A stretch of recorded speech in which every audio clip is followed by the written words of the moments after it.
Neres re di Roma, Napoli al comando, decide un gol del brasiliano nel primo tempo. Gli azzurri scavalcano i giallorossi poco incisivi e tornano in vetta a pari merito con il Milan.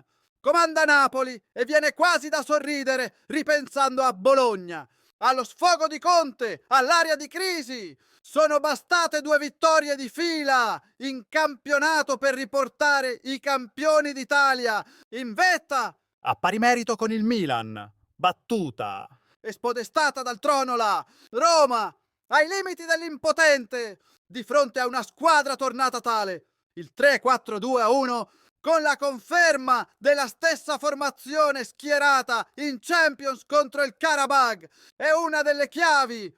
L'atteggiamento fa la differenza, la qualità anche. Fino all'ultima sosta il Napoli aveva ottenuto 0 gol dalle sue ali. Ora incidono, decidono. David Neres più di Noah Lang.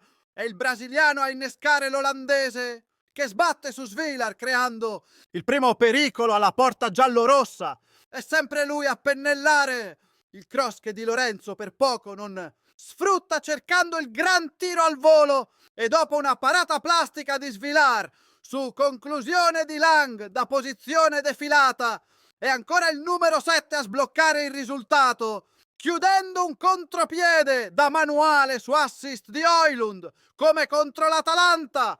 A inizio azione quel Ramani che morde le caviglie a mano con è il simbolo di una trasformazione.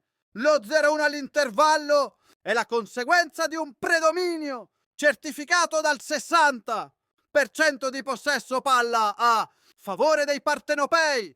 Il giochista è Conte, insomma, almeno per un tempo.